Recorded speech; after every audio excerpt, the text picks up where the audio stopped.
Story time. I was going to start a new chapter, but I started reading it. I had too many sad bits in. So I'll choose a new one for the end of the week from the school library. But this afternoon we could read The Selfish Crocodile. Oh my gosh, look at that crocodile. Look at those teeth. Holy moly. They are sharp. Look at the animals as well. They certainly look a bit shocked and scared. What on earth is going on? Let's find out. Deep in the forest, in the river, lived a large crocodile. He was a very selfish crocodile. He didn't want any other creature to drink or bathe in the river. He thought it was his river. Oh, it is selfish, isn't it? Every day he shouted to the creatures of the forest, "Stay away from my river. It's my river. If you come in my river, I'll eat you all." No wonder why they look shocked. So there were no fish, no tadpoles, no frogs, no crabs, no crayfish in the river. All were afraid of the selfish crocodile.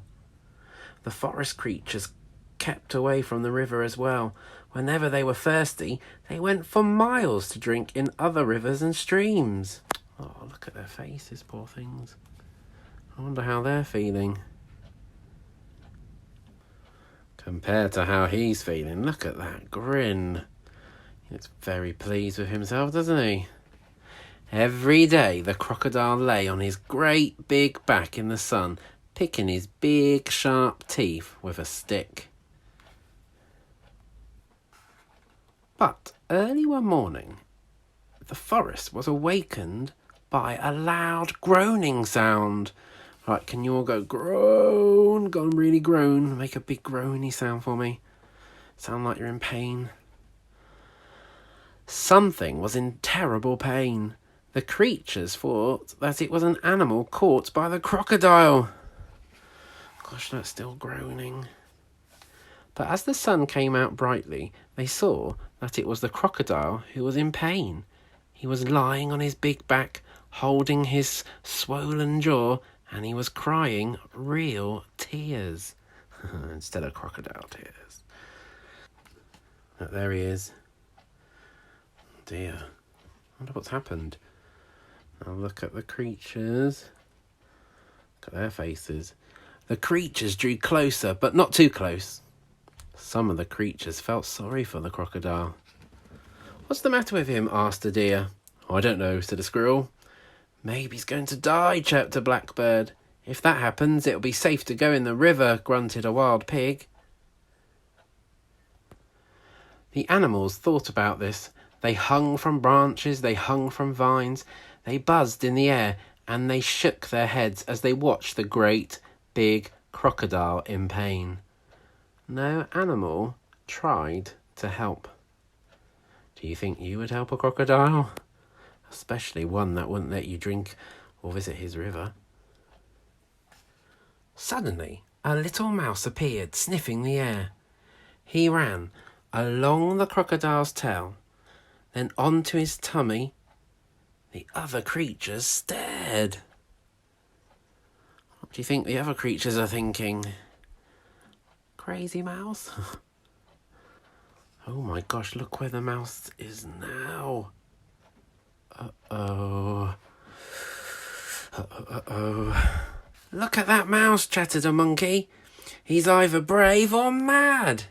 "He's going to be eaten for sure," said an iguana. The mouse crept along the crocodile's big neck and into his open mouth. There was a hush in the forest. Oh gosh, what do you think is going to happen, Puffins? Do you think Crocodile is going to have a mouse for his tea? The mouth is closed. The mouse got hold of something and pulled and pulled and pulled. Then he put it on his shoulder and walked out of the crocodile's mouth.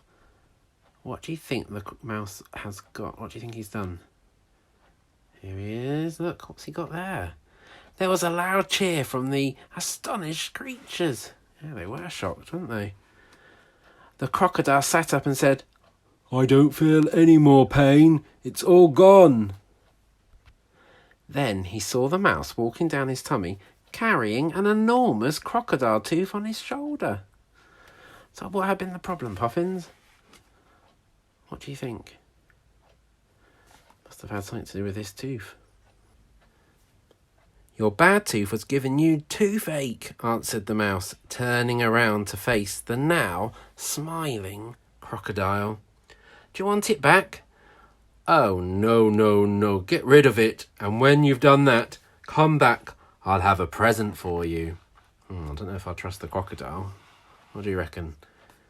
The mouse went and buried the bad tooth under a tree, and when he returned, the crocodile had a nice, juicy nut waiting for him. Oh, that's a nice surprise, isn't it? Isn't what I expected. As the crocodile watched the mouse eating the nut, he said to him, "You were very clever, getting rid of my toothache, and kind too. I am so grateful, but what shall I do if my toothache comes back?" "Don't worry, I'll help you take care of your teeth," answered the mouse, nibbling. Soon the crocodile and the mouse were the best of friends. And one day the crocodile sent all the animals an invitation. "Please come to drink and bathe in the river. I won't hurt you. The river belongs to us all," he said. That's a nice way to end the story, isn't it? Look at them all. The creatures weren't afraid to drink and bathe in the river anymore. Although the crocodile was sometimes snappy, they grew to love him. And soon the river was full of fish and tadpoles and crabs and crayfish. And look who's on the back of the crocodile. That was a nice story, wasn't it? Starts off with an evil character. Turns out to be okay in the end, doesn't he? Also, do you know there's another story where the mouse is the brave one? Have you ever heard of the lion and the mouse? Might be something to look up. It's very similar. Okay. Right, see you tomorrow, Puffins.